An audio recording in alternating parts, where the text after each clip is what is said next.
Hello everyone, I am Shalini Singh and welcome to my channel. Here we are studying the first chapter from Home Science class 12th and the name of this chapter is Work, Livelihood and Career. And this video is going to be part 2 from this chapter. So first part आपने अगर नहीं देखा है तो उसको भी देख लीजिएगा. उसमें हमने वर्क के बारे में पढ़ा, लाइवलीहुड के बारे में पढ़ा और करियर के बारे में पढ़ा. और आज हम पढ़ेंगे सोशल रिस्पॉन्सिबिलिटी, वॉलंटरिज्म एंड श्रमदान. देखो, सोशल रिस्पॉन्सिबिलिटी की बात करें तो ये क्या होता है. हम जिस भी कम्युनिटी में रह रहे होते हैं, जिस भी सोसाइटी में रह रहे होते हैं, वहाँ के लोगों के लिए हमारी कुछ रिस्पॉन्सिबिलिटीज़ होती हैं. उन रिस्पॉन्सिबिलिटीज़ को ही सोशल रिस्पॉन्सिबिलिटीज़ बोलते हैं. ठीक है. और ये हर कोई को करना चाहिए कि जो भी डिसएडवांटेज्ड ग्रुप हैं, जो भी पुअर लोग हैं आपके आसपास, आपकी सोसाइटी में, आप उनकी हेल्प करो. ठीक है. तो यहाँ पे देखो, आपको क्या रखना चाहिए, आपका जो नज़रिया होना चाहिए, आपका जो एक आउटलुक होना चाहिए, वो मैच्योर होना चाहिए काफ़ी. आपके मन में लोगों के प्रति जेन्युइन लाइकिंग होनी चाहिए. आपको लोगों की वेलफेयर की चिंता होनी चाहिए. आपके अंदर पेशेंस होना चाहिए. और किसी भी चीज़ के लिए आपके मन में कोई भी पूर्वाग्रह नहीं रहना चाहिए कि हाँ, ये चीज़ ऐसी है तो ऐसी ही रहेगी, जो ख़राब है वो ख़राब ही रहेगा. नहीं, आपको हर चीज़ के लिए अच्छा करना चाहिए. आपको किसी क्लास को लेके कोई भी प्रिजुडाइज वाली भावना नहीं रहनी चाहिए. किसी भी कल्चर के लिए नहीं रहनी चाहिए. किसी भी रिलीजन या रेस के लिए आपके मन में डिस्क्रिमिनेशन नहीं रहना चाहिए.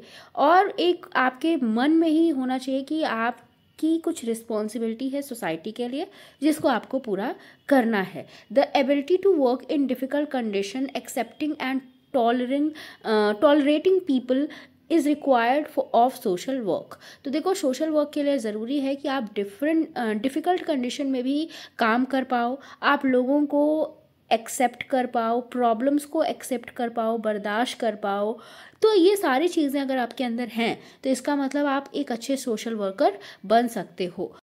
और जो भी लोग सोशल वर्क में इंगेज होते हैं, उनमें से ज़्यादातर लोग डेडिकेटेड होते हैं सोसाइटी के लिए, पुअर लोगों के लिए. और एक उनके दिल में भावना रहती है कि उनको सोसाइटी के लिए कुछ करना है. Social responsibility entails action and procedures, particularly on the part of government, institutions and corporates to help individual in need and to promote total well-being of the society. तो देखो, ऐसा नहीं है कि सोशल रिस्पॉन्सिबिलिटी सिर्फ लोगों की है. बहुत सारी ऐसी कंपनीज़ हैं, ऐसे इंस्टीट्यूशंस हैं, ऐसे गवर्नमेंट के सेक्टर हैं जो कि सोशल वर्क के लिए काम कर रहे हैं, जो सोसाइटी के लिए काम कर रहे हैं और जो लोगों की हेल्प कर रहे हैं अपने अपने लेवल पे. ठीक है. जैसे एजुकेशन फ्री में दिया जा रहा है छोटे बच्चों को, सैनिटेशन कराया जा रहा है, एग्रीकल्चर के फील्ड में कुछ नई नई चीज़ें लाई जा रही हैं, लोगों को हेल्थ और वेलबींग के लिए प्रोत्साहित किया जा रहा है, लोगों को हेल्थ फैसिलिटी दी जा रही है. तो ये सारी चीज़ें गवर्नमेंट लेवल पे भी हो रही है और सेमी गवर्नमेंट जो इंस्टीट्यूशंस हैं वो भी ये चीज़ें कर रहे हैं. और जो लोग कहीं पे प्राइवेट काम भी करते हैं, जो लोग खुद की कोई कंपनी चलाते हैं, वो लोग भी इस फील्ड में आगे आ रहे हैं. ठीक है. तो बहुत सारे ऐसे लोग हैं जो सोशल रिस्पॉन्सिबिलिटी को समझ रहे हैं और अपनी रिस्पॉन्सिबिलिटी को निभा भी रहे हैं. तो यहाँ पे सोशल रिस्पॉन्सिबिलिटी तो हमने पढ़ लिया. अब वॉलंटियरिंग क्या है. देखो, इस पे क्या होता है, इसमें जब भी कोई पर्सन बिना किसी फाइनेंशियल गेन के, बिना किसी फ़ायदे के दूसरों के लिए काम करता है, दूसरों के लिए कोई अपना सेवा देता है, तो उसको कहते हैं वॉलंटियरिंग या वॉलंटरिज्म. वॉलंटरिज्म क्या है. It can be described as contributing one's time, talent, skill and energy for charitable, educational, social, political और अदर वर्थवाइल पर्पसेस. तो जब भी हम किसी एजुकेशनल, पॉलिटिकल पर्पस के लिए, किसी भी पर्पस के लिए जो कि वर्दी हो, वर्थवाइल हो, जिसकी कोई कीमत हो, अगर उस पर्पस के लिए हम अपना टाइम दे रहे हैं, अपना टैलेंट लगा रहे हैं, स्किल्स दे रहे हैं, स्किल लगा रहे हैं, एनर्जी लगा रहे हैं, तो उसको हम वॉलंटियरिज्म के अंदर रखते हैं.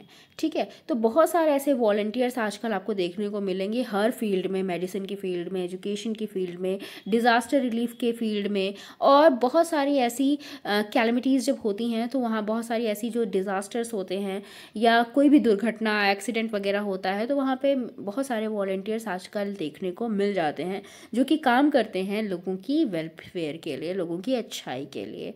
बहुत सारे स्टूडेंट्स भी एज अ वॉलंटियर काम करते हैं, अपनी स्किल्स स्किल्स को लगाते हैं। आपको बहुत सारे स्टूडेंट्स अर्ली चाइल्ड एजुकेशन में भी दिख जाएंगे और बहुत सारे स्टूडेंट्स आपको एल्डरली लोगों की केयर करते हुए भी दिख जाएंगे। तो वो अपनी स्किल बेस्ड वॉलंटियरिंग भी करते हैं, ठीक है।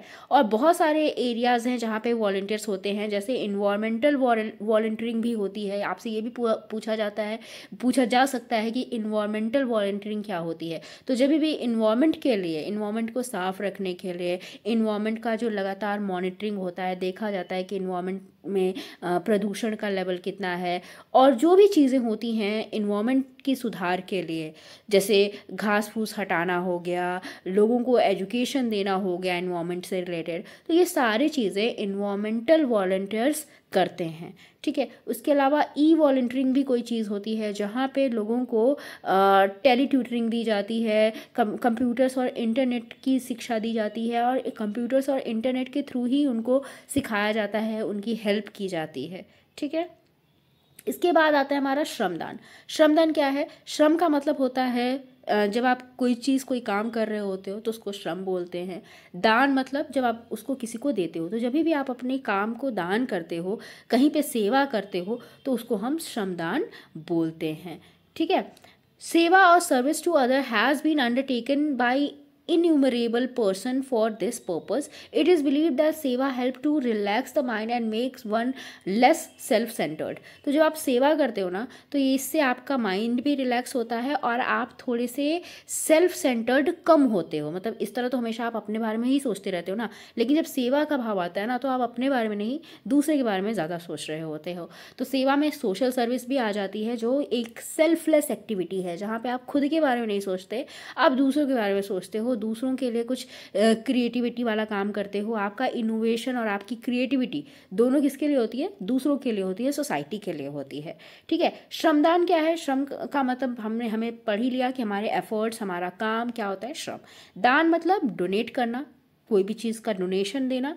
तो इस तरह से जब आप दूसरों के लिए अच्छा काम करते हो, कोई काम करते हो, एफर्ट्स लगाते हो दूसरों के लिए, तो उसको बोलते हैं श्रम दान, ठीक है। उसके बाद एक टर्म है कर सेवा। कर सेवा मतलब, कर मतलब होता है हाथ, सेवा मतलब आप समझ ही रहे हो, दूसरों के लिए काम करना, दूसरों की सेवा करना। तो इसका मतलब जब भी आप देखोगे ना, जो कर सेवा करते हैं उनको क्या बोलते हैं? सेवक भी बोलते हैं। तो ये जो कर सेवा है, ये भी एक तरह का क्या है? श्रम दान है, जहाँ पे आप अपने हाथ से काम करके दान देते हो। आप यहाँ पे पैसे नहीं दे रहे हो, यहाँ पे किसी और तरह से आप काम नहीं कर रहे, अपनी स्किल्स नहीं लगा रहे, या यहाँ पे आप अपने हाथ से काम कर रहे हो। जैसे अमृतसर का जो गोल्डन टेम्पल है, या बहुत सारे गुरुद्वारे ऐसे हैं जहाँ पे लोग क्या करते हैं, अपने हाथ से लोगों को खाना खिलाते हैं, अपने हाथ से वहाँ पे सफाई करते हैं, झाड़ू पोछा करते हैं, तो उसको बोलते हैं कर सेवा, ठीक है। तो इस तरह से हमने इन तीनों के बारे में पढ़ा कि श्रमदान क्या है, सेवा क्या है, कर सेवा क्या है, और सोशल रिस्पॉन्सिबिलिटी क्या है, वॉलंटियरिज्म क्या है। इसके बाद यहाँ पे देखो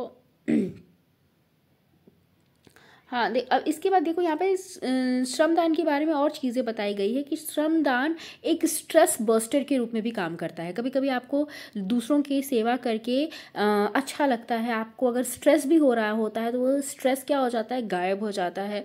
और सेवा करने से आप दूसरों की लाइफ को भी सुधारते हो और अपनी लाइफ को भी सुधारते हो। आपको भी एक मेंटल पीस मिलता है, ठीक है।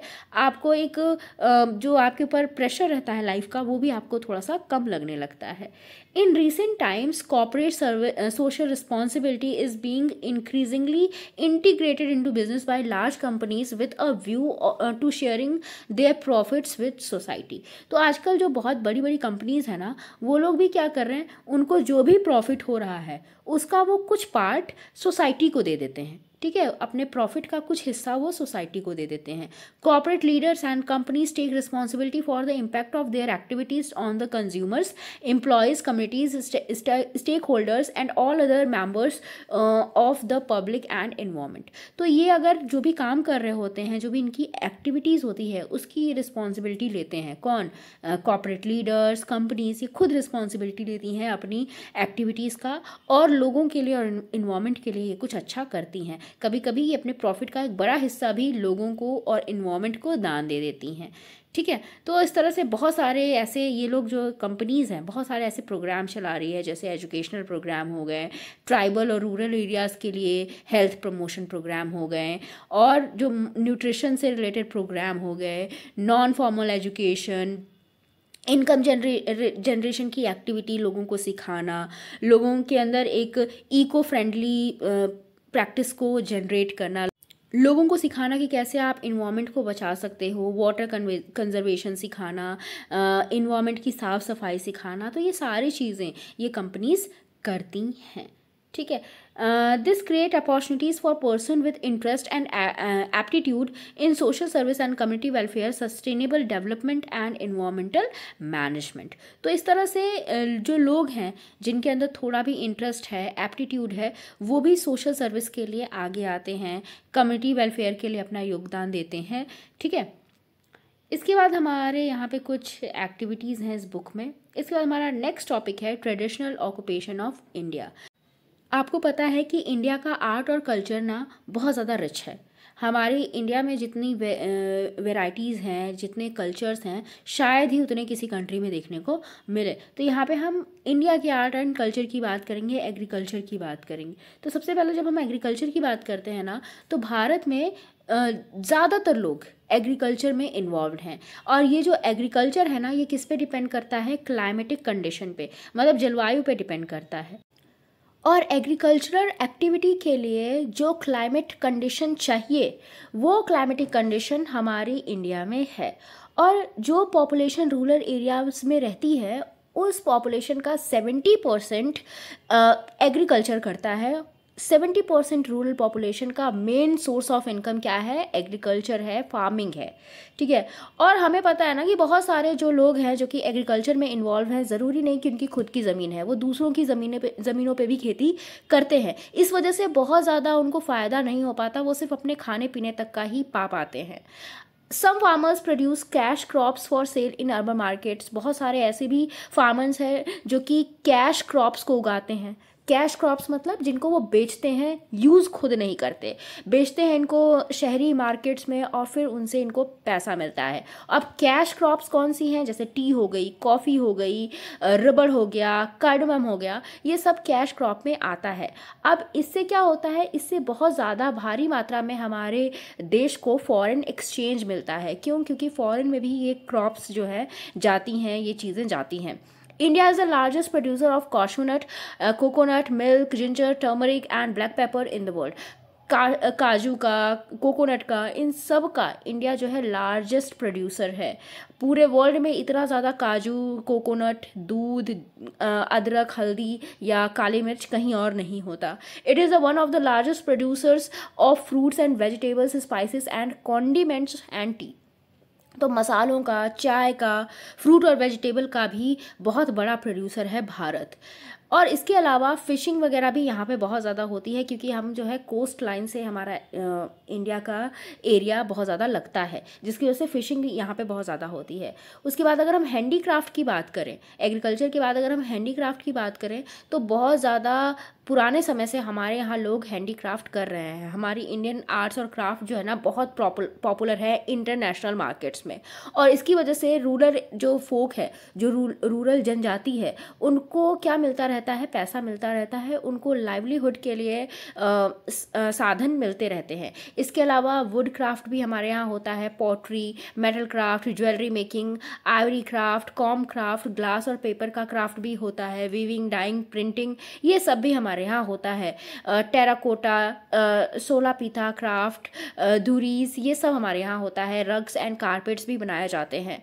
ठीक है, तो ये चीज़ें यहाँ पे बताई गई हैं, इसको एक बार से आप पढ़ लेना, कोई ज़्यादा बहुत इंपॉर्टेंट नहीं है। देखो यहाँ पे जो क्वेश्चन आपसे पूछते हैं ना, वो आपको ये फ़ोटोज़ दे दी जाती हैं, पिक्चर्स दे दी जाती हैं और पूछा जाता है ये क्या है।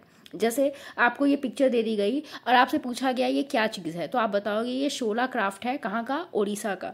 ये क्या है? ये चन्नापटना डॉल्स हैं, कर्नाटक की। तो इस तरह से पूछा जाता है यहाँ से क्वेश्चन। यहाँ से बहुत ज़्यादा ऐसे डिस्क्रिप्टिव क्वेश्चन नहीं आते, यहाँ से ऐसे छोटे छोटे क्वेश्चंस बनते हैं। ठीक है, क्योंकि आपने पिछले साल के पेपर्स भी देखे होंगे या अभी मॉडल पेपर आया है तो वो भी देखा होगा, तो ऐसे ही आता है। तो यहाँ पे यही चीज़ बताई गई है। और हाँ देखो, अब यहाँ पे क्या है, कुज़ीन की अगर हम बात करें, हमारे खान पान की बात करें, तो ये भी हमारे यहाँ का बहुत अच्छा है। क्यों? क्योंकि हमारे पास बहुत सारे इंग्रेडिएंट्स हैं, स्पाइसेस हैं जो कि हम खाने में डालते हैं। इतनी वैरायटी स्पाइसेस की और किसी भी कंट्री में देखने को नहीं मिलती, जिसकी वजह से हमारे खाने का टेस्ट बहुत ज़्यादा अच्छा होता है। ये टंग को टिकल कर देने वाला होता है, मतलब जीभ को बहुत अच्छा स्वाद देता है। Many popular traditional foods and spices mix and masalas are in demand in other countries. तो बहुत दूसरी कंट्रीज़ में भी हमारे मसालों की डिमांड है। ठीक है, इसके बाद यहाँ पे ये एम्ब्रॉयडरी है कि कैसे इंडिया में एम्ब्रॉयडरी का काम होता है। उसके बाद जब हम विजुअल आर्ट्स की बात करते हैं तो ये भी हमारे यहाँ बहुत अच्छा है। हमें पता है कि हमारे यहाँ जो घर बनते थे या जो मंदिर बनते थे उनके अंदर भी बहुत अच्छे से पेंटिंग होती थी, मूर्तियाँ बनाई जाती थीं। तो जो भी आर्किटेक्चर है हमारा वो बहुत ही पुराना है और इसमें कई सारे रिलीजन्स की झलक देखने को मिलती है। तो जितने भी सिख, क्रिश्चियन, हिंदू, ये सब की झलक, सारे रिलीजन की झलक हमें हमारे मंदिरों में, गुरुद्वारों में और चर्च वगैरह में मिल जाती है, मस्जिदों में भी मिल जाती है। ठीक है, ये चीज़ भी यहाँ पे बताई गई है। देखो अब यहाँ पे ये पेंटिंग्स है, वर्ली पेंटिंग्स है महाराष्ट्र की, ये पपेट्री क्राफ्ट है, ये तो आपको पता ही है। फिर यहाँ पे बताया गया है कि इतना रिच हेरिटेज होने के बावजूद भी, इतना अच्छा ट्रेडिशनल ऑक्यूपेशन के सोर्सेस होने के बावजूद भी हमारे जो आर्टिसियंस हैं, जो इस फील्ड में काम करते हैं, जो क्राफ्टमैन वगैरह हैं, इनको उतनी अच्छी इनकम नहीं मिल पा रही है, इनको अपने काम के उतने अच्छे पैसे नहीं मिल पा रहे हैं। और ये जो चीज़ें बनाते हैं वो अब मार्केट में उतनी ज़्यादा डिमांड उनकी नहीं रह गई है और इनको उतना ज़्यादा कहते हैं ना, बहुत ज़्यादा इनको अप्रिसिएशन भी नहीं मिलता है, लोग इनको जान भी नहीं पाते हैं। तो ये सारी चीज़ें अब यहाँ पे हो रही हैं। आजकल इनका जो एक क्रेज़ है वो गिरता जा रहा है, जिसकी वजह से इनको अपने खाने पीने के लिए भी पैसे नहीं मिल पा रहे हैं। Illiteracy, general socio economic backwardness, slow progress in implementing land reforms and inadequate और inefficient finance and marketing services are major constraints that cause this trend. तो ये क्यों हुआ? क्यों इन आर्टिस्ट को उतना ज़्यादा मान सम्मान नहीं मिल पा रहा है जितना इनको ज़रूरत है, जितना इनको चाहिए? इसका एक वजह तो इलिटरेसी है, ये लोग पढ़े लिखे नहीं हैं, इसीलिए इनको अपने राइट्स के बारे में उतना खास पता नहीं है। बहुत ही बैकवर्ड सोसाइटी से ये लोग बिलोंग करते हैं। जनरली ये लोग आदिवासी इलाकों में पाए जाते हैं, बहुत ही पिछड़े गांव में पाए जाते हैं। इनकी जो प्रोग्रेस है वो उतनी ज़्यादा अच्छी नहीं हो पा रही है। क्यों? क्योंकि जो लैंड रिफॉर्म्स लाए भी गए ना, उनको इतने अच्छे से इम्प्लीमेंट नहीं किया गया और जितने भी फाइनेंसेस इनको दिए जाते हैं वो भी इन तक पहुँच नहीं पाते। कभी कभी स्टेट की गलती की वजह से, गवर्नमेंट की गलती की वजह से, कभी कभी इनकी खुद की गलती की वजह से। तो ये सारी चीज़ों का असर इनके ऊपर पड़ा, इनके आर्ट के ऊपर पड़ा, इनके ऑक्यूपेशन के ऊपर पड़ा। Shrinkage of forest, depletion of resources base and general environmental degradation and are responsible for various problems faced in this context. तो आपको पता है फॉरेस्ट कम होता जा रहा है, श्रिंक कर रहा है और रिसोर्सेज भी कम होते जा रहे हैं। इन्वायरमेंट लगातार डिग्रेड हो रहा है, इन्वायरमेंट ख़त्म हो रहा है, बर्बाद हो रहा है। और इन सब का असर किस पे पड़ रहा है? जनजातियों पे पड़ रहा है, आदिवासियों पे पड़ रहा है, उन लोगों पे पड़ रहा है जो इन फॉरेस्ट पे डिपेंडेंट है, जो लोग इन्वायरमेंट से कमाते हैं, जो लोग इन्वायरमेंट पे डिपेंडेंट है। जैसे एग्रीकल्चर पे इसका बुरा असर पड़ रहा है, आर्ट एंड क्राफ्ट पे पड़ रहा है, इसका बुरा असर जो भी हमारी पुरानी आर्ट है, ट्रेडिशनल ऑक्यूपेशंस हैं, उन पे भी पड़ रहा है।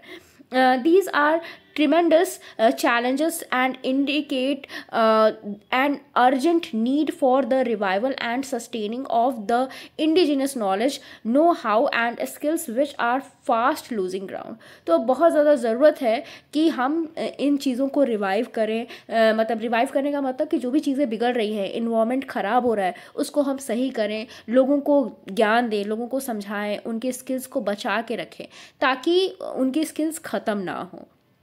Some of the area where interventions are required are design innovations, preservation and refinement strategies, use of eco-friendly raw materials, packaging, establishment of training facilities, conservation of traditional knowledge and protection of intellectual property rights IPR।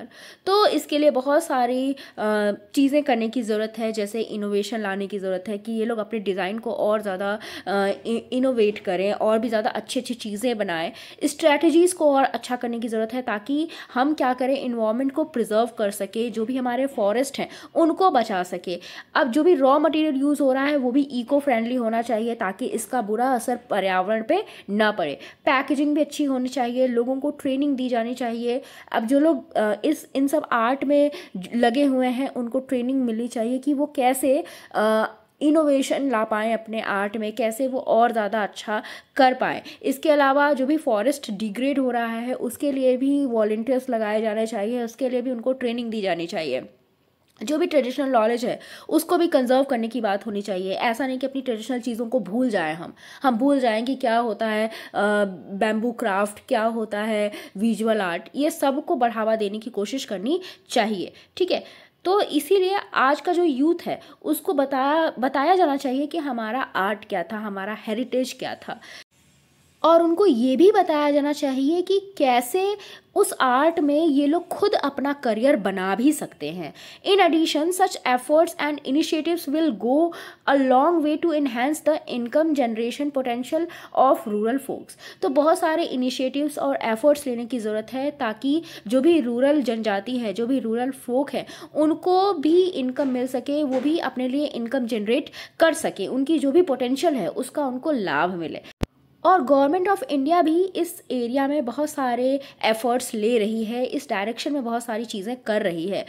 और अब ज़रूरत है कि हम क्या करें, अपनी diversity को मेंटेन करें। हमें पता है ना इंडिया में क्या है, डाइवर्सिटी बहुत ज़्यादा है, तो इस डाइवर्सिटी को मेंटेन करना ज़रूरी है। लेकिन ये भी याद रखना है कि डाइवर्सिटी मेंटेन करने के चक्कर में हम कास्ट सिस्टम को बढ़ावा ना दें। तो कास्ट बेस्ड जो हायरार्की है उसको तो हमको बढ़ावा नहीं देना है, लेकिन डाइवर्सिटी को मेंटेन करके रखना है, और इसके लिए बहुत सारे कदम उठाए भी जा रहे हैं और ऐसा करना भी चाहिए। इसके बाद हमारा नेक्स्ट टॉपिक है work, as and gender.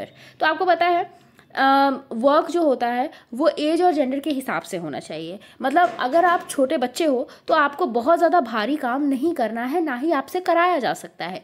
Gender के बेस पे भी जो डिस्क्रिमिनेशन होता है वर्क प्लेस पे, उसके बारे में भी यहाँ पे बात की गई है। देखो, अगर हम सबसे पहले बात करें जेंडर की, सबसे पहले हम यहाँ पे एज और जेंडर में से जेंडर की बात करेंगे कि वर्क प्लेस पे कैसे जेंडर की वजह से भेदभाव देखने को मिलता है, डिस्क्रिमिनेशन देखने को मिलता है। अगर कोई लड़की या लड़का दोनों सेम पोस्ट पे हैं और सेम पोटेंशियल है दोनों के पास, तो भी लड़के को ज़्यादा अपॉर्चुनिटीज़ मिलती हैं लड़कियों की अपेक्षा। ठीक है, तो नेचर में क्या है, दो सेक्सेस हैं, हमें पता है, एक है मेल और दूसरा है फीमेल।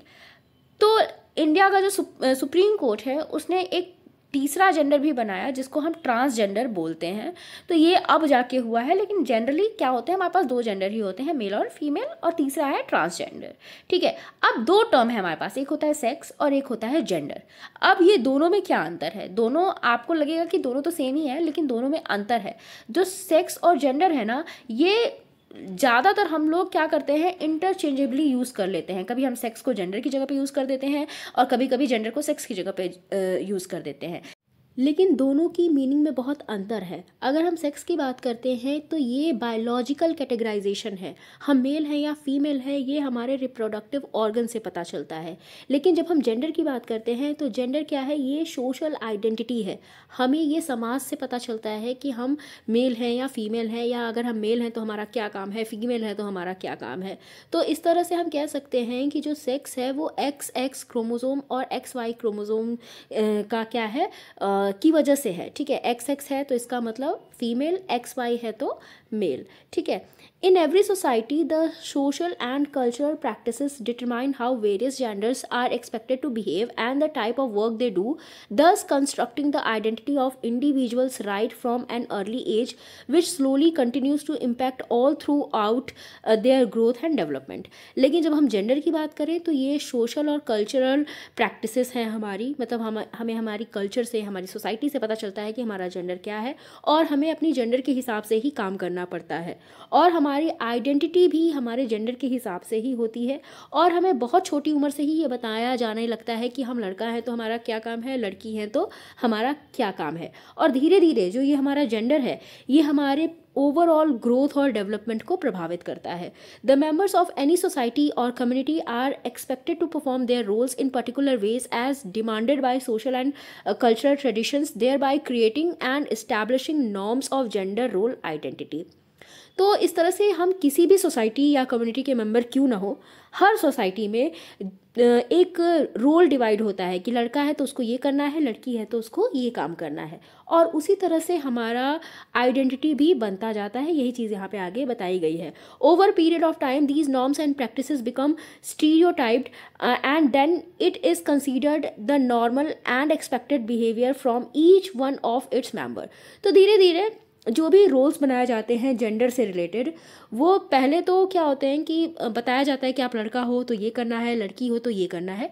तो पहले तो हो सकता है कि हमें वो चीज़ थोड़ी सी बेकार लगे, लेकिन धीरे धीरे हम इतना उसके आदी हो जाते हैं कि हमें पता भी नहीं चलता कि हम गलत चीज़ों को फॉलो कर रहे हैं। कभी कभी आपको ये देखने को मिलेगा कि लड़की है तो उसको अलग काम कराया जा रहा है, वो चाह के भी लड़कों के काम नहीं कर सकती। लड़का है तो अगर उसको कोई चीज़ ऐसी पसंद है जो कि सोसाइटी मानती है कि ये तो लड़की को ही करना चाहिए, तो लड़का भी उस काम को नहीं करता है। तो बहुत सारी चीज़ें हैं, जैसे नर्स की अगर बात करोगे आप, तो आपको क्या समझ में आता है कि नर्स कौन होगी, लड़की ही होगी।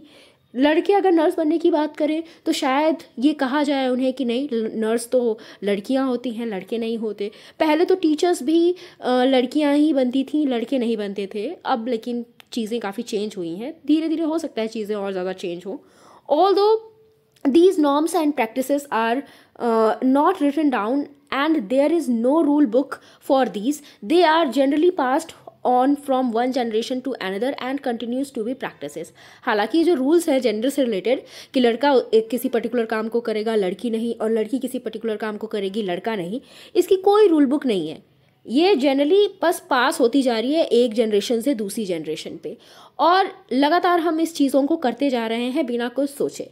इस तरह हम ये कह सकते हैं कि gender is socially constructed.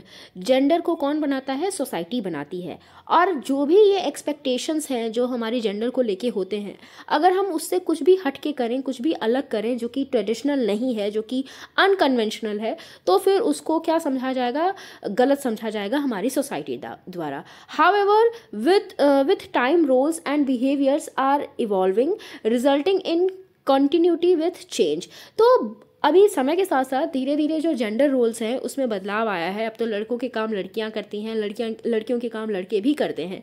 It can be seen that as old assigned roles as bread winner for man and as home maker for women are in transition. तो जैसे पहले काम क्या होता था कि बाहर काम कौन करता था? आदमी। घर के लिए रोटी कौन लाता था? आदमी। और घर पे काम कौन करती थी? होम मेकर का काम किसका था?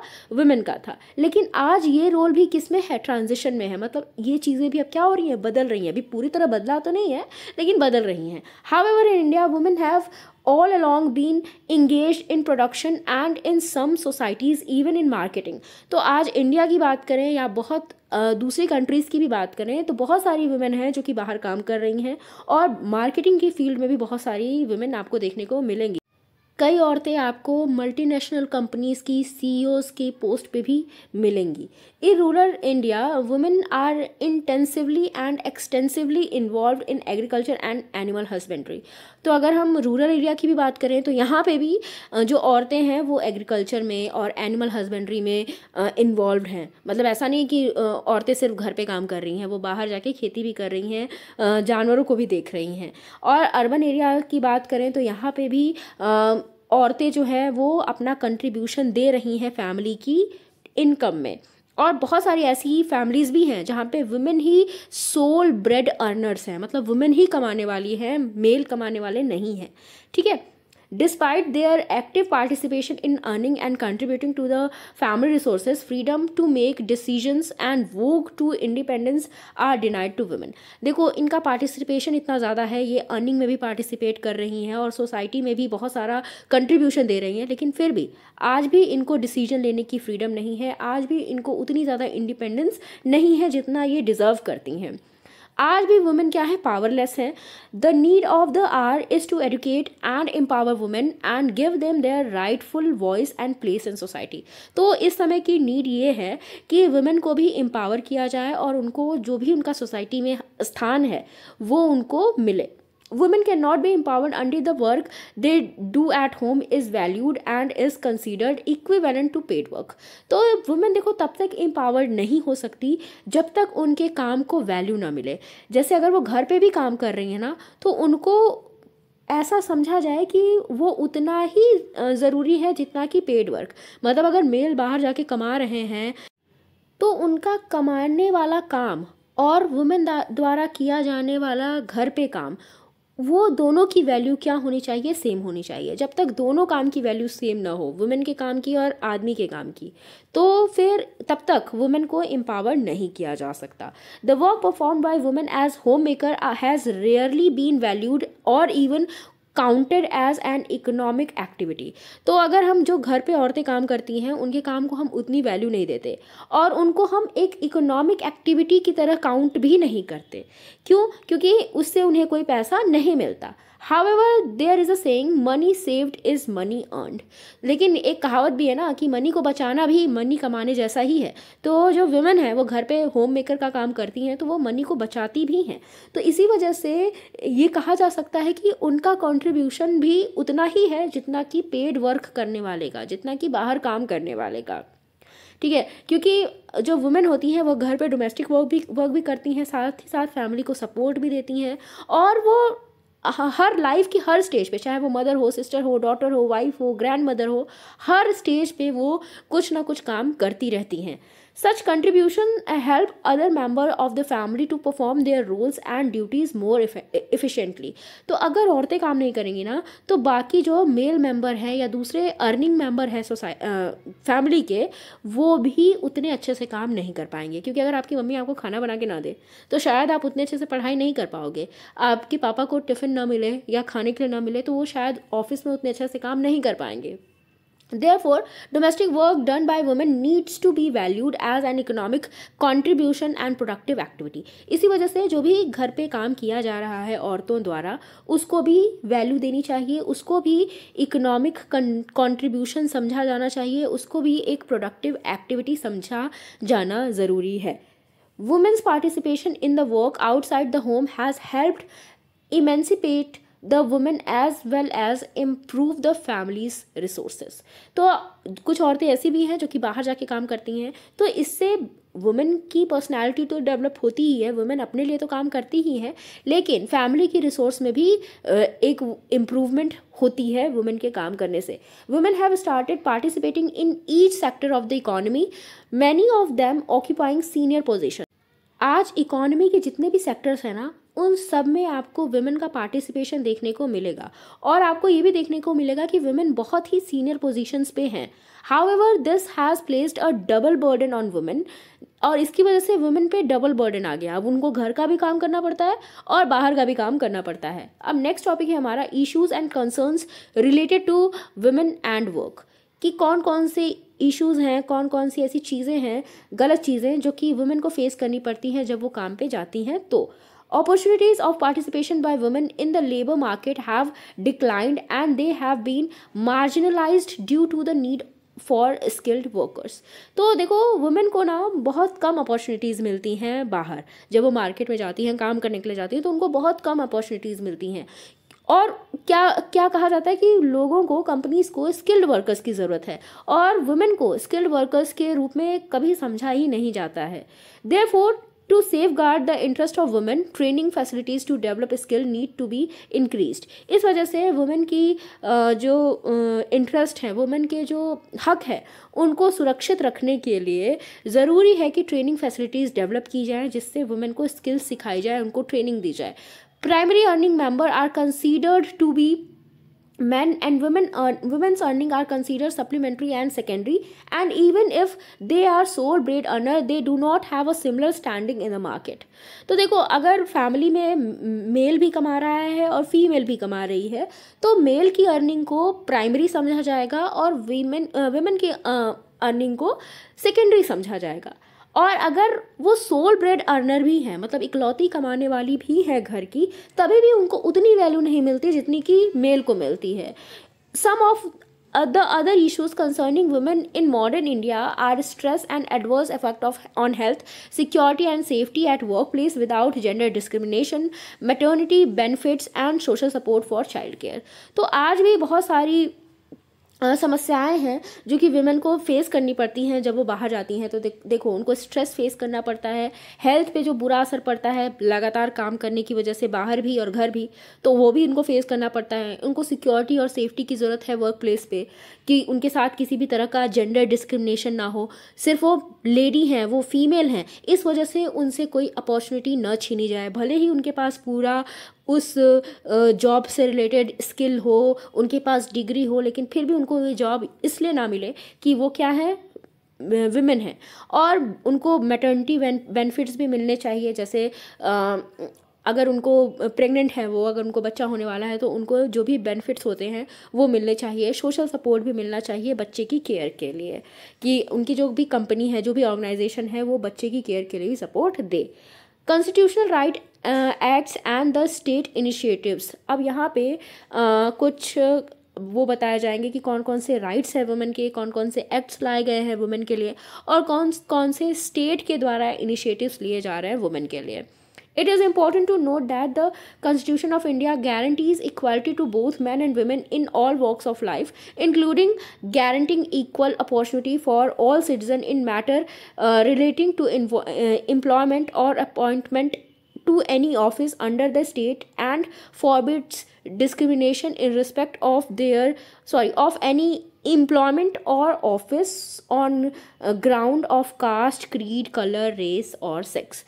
तो यहाँ पे आपको पता है कि हमारा कॉन्स्टिट्यूशन भी कहता है कि किसी भी आधार पे, चाहे कलर के आधार पे, रेस के आधार पे, कास्ट के आधार पे और सेक्स के आधार पे भेदभाव नहीं होना चाहिए. अगर वुमेन है तो उनको भी उतनी ही अपॉर्चुनिटी मिलनी चाहिए जितनी मेन को मिलती है. और ये भी कहा गया है कि वुमेन वर्कर्स के साथ किसी भी तरह का अन्याय नहीं होना चाहिए. जो भी वर्क कंडीशन है वो भी अच्छी होनी चाहिए. थोड़ा सा प्रोटेक्टिव वर्क कंडीशन होनी चाहिए जहाँ पे उनको प्रोटेक्शन मिले, सपोर्ट मिले और उनको इनकरेज किया जाए. ठीक है. The Indian constitution also empowers the state to make special provisions for women and children. और जो हमारा कॉन्स्टिट्यूशन है, हमारा संविधान है, उसने स्टेट को, हर राज्य को ये अधिकार दिया है कि वो वुमेन और चिल्ड्रन के लिए कुछ स्पेशल प्रोविजंस भी बनाए. Also, there are acts which safeguard constitutional rights of women, such as the Factory Act of 1948, the Plantation Labor Act of 1951, the Mines Act of 1952, etc., which provide protection to women in various industrial sectors, Employees State Insurance Act and the maternity benefit act 1961. तो यहाँ पे बहुत सारे constitution में act बनाए गए जिससे women के राइट्स को सुरक्षित रखा जा सके, वुमेन के अधिकारों को सुरक्षित रखा जा सके. तो इन सारे एक्ट्स की डेट आप याद रखना. डेट नहीं, मतलब ये जिस ईयर में आए हैं वो ईयर याद रखना.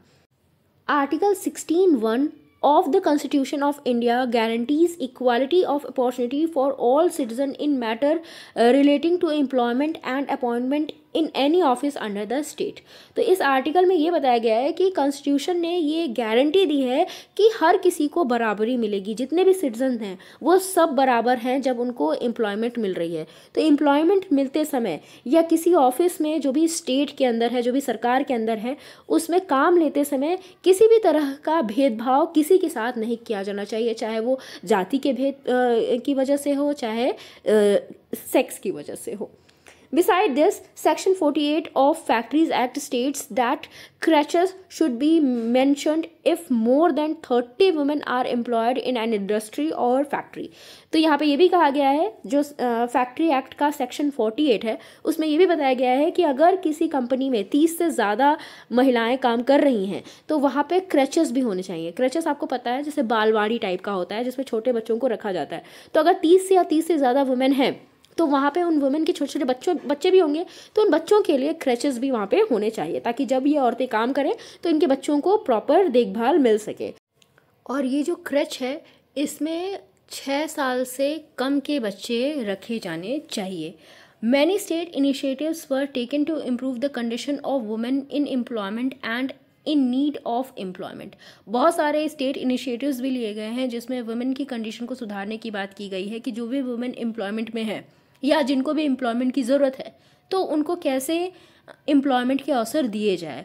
Women's cells were created in the ministry of labour to look at the problems of women worker. और अगर वुमेन वर्कर्स को कोई प्रॉब्लम है तो मिनिस्ट्री ऑफ लेबर के द्वारा एक वुमेन्स सेल भी बनवाया गया है जहाँ पे उनकी प्रॉब्लम्स को सुना जाएगा, उनको सॉल्व करने की कोशिश की जाएगी। The Equal Remuneration Act for Equal Wages for the Same Work or Work of a Similar Nature also came into force। देखो ये पहले होता था कि अगर मेल और फीमेल हैं, दोनों सेम वर्क कर रहे हैं, सेम ऑर्गेनाइजेशन में वर्क कर रहे हैं, तो उनको इक्वल पेमेंट नहीं मिलती थी, उनको इक्वल वेजेस नहीं मिलते थे। तो अब क्या हुआ, अब एक आया इक्वल रिम्यूनरेशन एक्ट, जिसके थ्रू अगर आपका काम सेम है तो आपके लिए जो वेतन है, आपका वेजेस हैं, वो भी सेम ही होगी। A national plan of action for women was taken up by the department of social welfare to implement the equal remuneration act. तो एक प्लान भी लाया गया जिसे नेशनल प्लान ऑफ एक्शन कहा जाता था। और ये किसके अंडर में आया, ये आया डिपार्टमेंट ऑफ सोशल वेलफेयर के अंडर में। मतलब ये प्लान लाया गया जिसमें इक्वल रिम्यूनरेशन एक्ट को इम्प्लीमेंट किया गया ताकि महिलाओं को भी या किसी को भी अगर वो सेम काम कर रहा है तो उसको इक्वल जो वेजेस हैं वो मिलनी चाहिए। A working group of women employment was also constituted by the planning commission for enhancing the employment opportunities for women belonging to rural areas and to review the labour laws on women's work and their participation in economic and productive activities. तो हुआ क्या, इसके बाद और भी बहुत सारे planning, आपको पता है ना अब नीति आयोग बन गया है, पहले क्या था, प्लानिंग कमीशन था। तो इसने भी बहुत सारी ऐसी चीज़ें लाई जिसके थ्रू वुमेन को भी अपॉर्चुनिटीज़ मिल पाएँ एम्प्लॉयमेंट से रिलेटेड। और रूरल एरियाज़ में भी जो वुमेन हैं उनको भी एम्प्लॉयमेंट देने की बात की गई। बहुत सारे लेबर लॉज बनाए गए ताकि वुमेन को भी काम मिले, काम के जगह पे उनसे उनके साथ किसी भी तरह का अन्याय ना हो। तो ये सारी चीज़ें लाई गई ताकि वुमेन भी प्रोडक्टिव हो सके, प्रोडक्टिव एक्टिविटीज़ में इन्वॉल्व हो सके। A steering committee to build the database on women's work, particularly in the rural areas, was also formed by the Planning Commission। इसके बाद प्लानिंग कमीशन ने एक कमेटी भी बनाई जिसमें वुमेन के वर्क से रिलेटेड डेटा इकट्ठा किया जाता था और अभी भी किया जाता है, जिससे क्या हो कि पता चल सके कि वुमेन कैसे काम करती हैं, क्या उनको प्रॉब्लम्स होती हैं वर्क प्लेस पे और कैसे उन प्रॉब्लम्स को सुधारा जा सकता है। ठीक है, तो ये याद रखना किसने बनाई थी ये कमेटी, प्लानिंग कमीशन ने बनाई थी। इसके बाद और भी तरह तरह के प्रोग्राम्स चलाए जाने लगे वुमेंस के लिए ताकि वुमेंस को आगे लाया जा सके। जो वुमेंस काम करती हैं या काम करना चाहती हैं उनको एम्प्लॉयमेंट के अवसर मिल सके। During the earlier decades the programmes for women were based on the welfare approach. Slowly it move to equality of opportunity and then finally to development approach. देखो स्टार्टिंग में जो ये प्रोग्राम्स चलाए जाते थे ना, ये वुमेन के वेलफेयर्स के लिए चलाए जाते थे, लेकिन धीरे धीरे फिर इक्वालिटी की बात होने लगी कि वुमेन को क्या मिलनी चाहिए, इक्वल अपॉर्चुनिटी मिलनी चाहिए। अब धीरे धीरे फाइनली ऐसा हुआ कि अब पूरी तरह से डेवलपमेंट की बात की जाती है कि वुमेन कितना ज़्यादा डेवलपमेंट में अपना पार्टिसिपेशन दे रही हैं और कैसे उनको डेवलप किया जा सकता है। वो जिस भी एरिया में रह रही हैं उसको डेवलप किया जा सकता है, जो भी वर्क प्लेस पे प्रॉब्लम उनको हो रही है उसको कैसे सॉल्व किया जा सकता है। It was realised that until women's development programme are in full swing benefits can not be reaped as women are part of human resource. तो देखो जब तक ये भी रियलाइज़ किया गया कि वुमेन के जो डेवलपमेंट प्रोग्राम है ना, ये तब तक नहीं आगे बढ़ पाएंगे जब तक वुमेन को ह्यूमन रिसोर्स का पार्ट नहीं माना जाएगा। देखो ह्यूमन रिसोर्स क्या होते हैं, मतलब जो भी ह्यूमन काम करते हैं या किसी भी तरह से देश को या किसी भी कंपनी को अपना योगदान देते हैं, उनको हम ह्यूमन रिसोर्स बोलते हैं। तो ह्यूमन रिसोर्स में पहले सिर्फ मेल्स को ही देखा जाता था, फीमेल्स को ह्यूमन रिसोर्स नहीं माना जाता था। तो लेकिन अब क्या है कि भले ही डेवलपमेंट प्रोग्राम्स चलाए जा रहे हैं वुमेन के लिए, लेकिन वो तब तक अच्छे से नहीं चल पाएंगे जब तक वुमेन को भी ह्यूमन रिसोर्स का पार्ट नहीं माना जाएगा। तो ह्यूमन रिसोर्स का पार्ट वुमेन को भी मानना पड़ेगा हम लोगों को। Although in some sectors women have been achievers economically and financially, they have to march a long road to achieve equal partnership with man. और कहीं कहीं बहुत समय पहले से भी ऐसा देखा जा रहा है कि कुछ सेक्टर्स ऐसे हैं जहाँ पे वुमेन अचीवर्स हैं, मतलब उन्होंने कुछ अचीव किया है इकोनॉमिकली भी और फाइनेंशियली भी, और वो मेन को बराबर की टक्कर दे रही हैं, इक्वल पार्टनरशिप पे मेन के साथ वो काम कर रही हैं। लेकिन वो सेक्टर्स बहुत कम है, आज भी वुमेन के साथ पार्शियलिटी होती है। The mind set has to be modern. अब हमारा माइंड सेट क्या होना चाहिए, थोड़ा सा मॉडर्न होना पड़ेगा हमारे माइंड सेट को। देखो अब जो जेंडर रिलेटेड इश्यूज़ हैं जो कि सोसाइटी में वुमेन फेस कर रही हैं, उनको चेंज करने के लिए, उनको ख़त्म करने के लिए हमें अपने एटीट्यूड और अप्रोच को भी चेंज करना पड़ेगा, तभी एक ट्रांसफॉर्मेशन आएगा, एक बदलाव आएगा। अब यहाँ पे एक ऑर्गेनाइजेशन है कस्तूरबा गांधी बालिका विद्यालय, इसकी बात की गई है कि ये KGBV क्या है। It is a scheme of government of India under Sarva Shiksha Abhiyan for bringing never enrolled and drop out girls from rural, remote and disadvantage section of the society into school education till elementary level in residential school. देखो इसमें क्या होता है, residential school बनाए जाते हैं, मतलब जहाँ पे आप रहते भी हो और पढ़ाई भी करते हो। और ये जो स्कूल्स हैं ये सर्व शिक्षा अभियान के अंडर चलाए जा रहे हैं गवर्नमेंट ऑफ इंडिया द्वारा। और इसका मकसद ये है कि वो लड़कियां जो कभी स्कूल नहीं गई या जिन्होंने बीच में ही पढ़ाई छोड़ दी, और ऐसी लड़कियां ज़्यादातर कहाँ देखने को मिलती हैं, गांव वाले एरिया में देखने को मिलती हैं, रिमोट एरिया में देखने को मिलती हैं, और ऐसे एरिया में देखने को मिलती हैं जहाँ पे किसी भी तरह की एडवांटेज नहीं है। ठीक है, जो डिसएडवांटेज्ड सेक्शन है सोसाइटी के, वहाँ पर ऐसी लड़कियाँ मिलती हैं। तो इन लड़कियों को कम से कम एलिमेंट्री लेवल की एजुकेशन तो मिलनी ही चाहिए। तो इसके लिए ये स्कूल्स खोले गए। ठीक है, all the girls enrolled in KGBVs studied the bridge course of 6 months to 1 year for preparing them for the entry level। तो यहाँ पे देखो एंट्री लेवल का एक एग्ज़ाम होता है और इस एंट्री लेवल की प्रिपरेशन भी कराई जाती है। एक ब्रिज कोर्स कराया जाता है, वो 6 महीने से लेके 1 साल तक का हो सकता है, जहाँ पे लड़कियों को प्रिपेयर किया जाता है कि वो एंट्री लेवल का एग्ज़ाम दे सके और फिर उनकी एंट्री हो सके KGBVs में। The entry level in KGBVs for these girls is class 6। तो क्लास 6 में एंट्री होती है इन स्कूल्स में। The KGBVs are being open in backward blocks of each district. तो ये हर एरिया में नहीं देखने को आपको मिलेगा, जितने भी हर डिस्ट्रिक्ट्स हैं, जितने भी ज़िले हैं, उनके जो बैकवर्ड ब्लॉक्स हैं उसमें यहाँ पे ये विद्यालय देखने को मिलेंगे। The scheme will also help in implementation of recently passed law right to education of government of India. तो ये जो गवर्नमेंट ऑफ इंडिया ने एक जो लॉ पास किया था, राइट टू एजुकेशन एक्ट, इस एक्ट को इम्प्लीमेंट करने के लिए भी ये स्कीम बहुत ज़्यादा ज़रूरी है और ये स्कीम इसको इम्प्लीमेंट करने में हेल्प भी करती है। ठीक है, इसके बाद हमारा यहाँ पे बॉक्स में दिया है वुमेन एंटरप्रेन्योर। तो इसमें आप किरण मजूमदार शॉ के बारे में जानेंगे, जो कि एक बायोटेक्नोलॉजिस्ट हैं और ये चेयरपर्सन और मैनेजिंग डायरेक्टर हैं बायकॉन इंडिया लिमिटेड की। और आपको पता है ये बहुत ही ज़्यादा एमिनेंट वुमेन एंटरप्रेन्योर हैं। मतलब एंटरप्रेन्योर का क्या मतलब होता है, ऐसे लोग जो कि बिजनेस में हो, जो अपने दम पे किसी बिजनेस को खड़ा करें।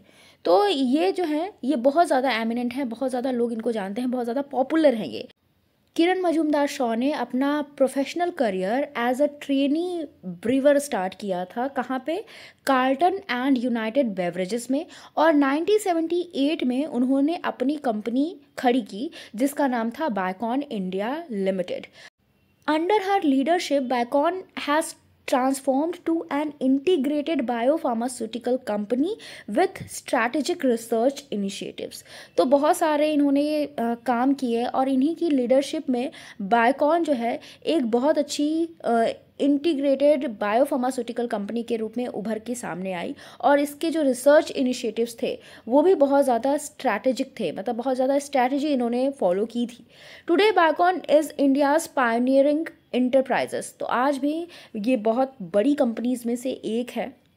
किरण Mazumdar Shaw received many prestigious awards such as ET Business Woman of the Year, Leading Exporter, Technology Pioneer and best women entrepreneur. तो इन्होंने बहुत सारे ये प्रेस्टिजियस अवार्ड लिए, इनको मिले, जो यहाँ पे बताए गए हैं। In 1989 she was honoured with Padmashri and 2005 with Padma Bhushan and she continues to be a model entrepreneur. तो देखो, इनको 1989 में पद्मश्री दिया मिला और 2005 में इनको पद्म भूषण मिला, और आज भी ये एक मॉडल एंटरप्रेन्योर हैं। आज भी लोग इनको फॉलो करते हैं, जैसा ये है वैसा बनने की कोशिश करते हैं। अब इसके बाद यहाँ पे कुछ क्वेश्चंस दिए गए हैं, क्वेश्चन एक बार देख लो। यहाँ पे पूछा है what do you understand by term gender and sex. तो इन दोनों टर्म से आप क्या समझते हो? Who are home makers, home makers कौन होती हैं, कौन होते हैं? What is their contribution in the economy of the family, और इनका फैमिली की इकोनॉमी में क्या कंट्रीब्यूशन होता है? How will the women get recognition in the family and the society. कैसे, क्या आप करोगे, क्या तरीके हैं जिससे वुमेन को रिकग्निशन मिलेगी फैमिली में भी और सोसाइटी में भी? How are women guaranteed equality in India. कैसे वुमेन को इक्वालिटी देने की कोशिश की गई है, गारंटीड इक्वालिटी देने की कोशिश की गई कि हाँ गारंटी है कि इक्वालिटी तो मिलेगी। तो बहुत सारे एक्ट चलाए गए थे ना, जिसमें एक श्योर करने की कोशिश की गई थी कि वुमेन को इक्वालिटी मिलेगी। What are the government initiatives in favour of women. और बहुत सारे इनिशिएटिव्स हमने पढ़े ना कि कौन कौन से ऐसे इनिशिएटिव्स हैं, जैसे कस्तूरबा गांधी बालिका विद्यालय थे, और भी बहुत सारे इनिशिएटिव्स थे जो कि वुमेन के लिए चलाए जा रहे थे। इक्वल रिम्यूनरेशन एक्ट भी था। तो ये आपको बताना है कि कौन कौन से इनिशिएटिव्स ले रही है गवर्नमेंट वुमेन के लिए। यहाँ पे एक और चीज़ दी गई है बॉक्स में, organised efforts for empowerment of women, कि कौन कौन से ऐसे एफर्ट्स लिए गए हैं वुमेन की एम्पावरमेंट के लिए। तो यहाँ पे देखो, श्री महिला गृह उद्योग लज्जत पापड़ की बात की गई है कि ये एक ऑर्गेनाइजेशन है जो कि वुमेन के द्वारा चलाई जाती है और वुमेन के लिए है। ठीक है, वुमेन की है, ऑर्गेनाइजेशन वुमेन की है, चलाई भी वुमेन द्वारा जाती है, और ये है भी वुमेन के लिए। Its objective is to provide employment to women to enable them to earn a decent and dignified livelihood। अब इसका ऑब्जेक्टिव क्या है, किस गोल को ध्यान में रख के ये बनाई गई थी, ताकि वुमेन को एम्पावरमेंट मिल सके, उनको एम्प्लॉयमेंट मिल सके। बेसिकली एम्प्लॉयमेंट मिलेगी तभी तो वो एम्पावर होंगी, और वो अपनी लाइवलीहुड कमा सके, एक डिसेंट उनको पैसे मिले, और जिससे वो डिग्निफाइड ज़िंदगी जी सकें। This society was started in 1959 with 7 members, and in 1966 it was registered under the Bombay Public Trust and Societies Registration Act। तो देखो 1959 में ये स्टार्ट की गई थी सोसाइटी, ये श्री महिला गृह उद्योग लज्जत पापड़, और इसमें जब ये शुरुआत में स्टार्ट हुई थी तो इसमें सिर्फ 7 मेंबर्स थे। फिर 1966 में इसको एक रजिस्टर्ड सोसाइटी बनाया गया, इसको रजिस्टर किया गया Bombay public trust and societies registration act के अंडर। During this period it also got recognition from Khadi and village industries as a village industry. तो इसको एक विलेज इंडस्ट्री के रूप में रिकॉग्नाइज किया गया, किसके द्वारा? खादी एंड विलेज इंडस्ट्रीज के द्वारा। Later Lijjat was also awarded best village industry. बाद में इसको बेस्ट विलेज इंडस्ट्री का भी अवार्ड मिला। Today their products include khakhra, masala, vadi, detergent powder, chapatis, cakes and other bakery products. तो आज इसके बहुत सारे प्रोडक्ट आपको देखने को मिलेंगे जो कि यहाँ पे बताए गए हैं। The society gives self-employment to about 45,000 members all over India, and the sale turnover of rupees 1,600 crores including export to many countries, paving the way for women to become self-reliant। तो यहाँ पे ये सोसाइटी जो है लगभग आज 45,000 लोगों को काम दे रही है, 45,000 लोग इसके मेंबर हैं, और इसका जो टर्नओवर है वो कितना है? 1,600 करोड़ का।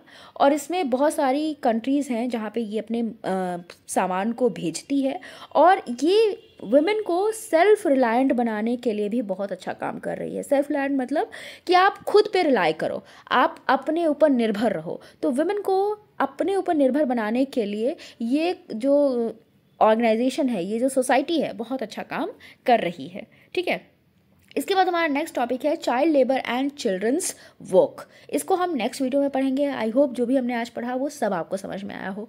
वीडियो अच्छा लगा हो तो लाइक कर देना, शेयर कर देना और चैनल को सब्सक्राइब कर देना। Thank you for watching.